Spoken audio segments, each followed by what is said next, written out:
আজকে একটা তোমাদের নতুন ম্যাচের কথা বলি। ম্যাচ হয়েছিল ইউএ আর কাতার।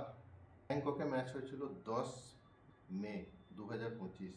কোনোদিন শুনেছ যে একটা ম্যাচে 16 ওভার পর্যন্ত কোনো উইকেট পড়ে নাই? ব্যাংককে ম্যাচ হয়েছিল। তো প্রথমে ব্যাট করতে আসে ইউএই। 192 পর্যন্ত কোনো উইকেট কোয়ালিফাই করার জন্য জিততে হতো। এবারে কি করবে? জিতবে। এবার জিততে হলে কিন্তু ওদেরকে প্রথমে আউট হতে হবে, তারপরে আবার এখানে অল আউট করে দিল এবং ইউএই ম্যাচটা জিতে গেল।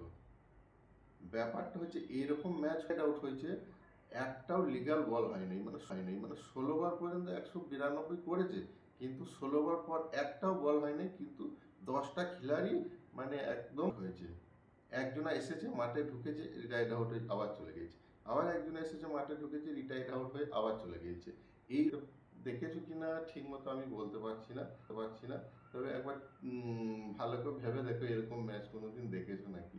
মানে একদম ভালো সলিড, মানে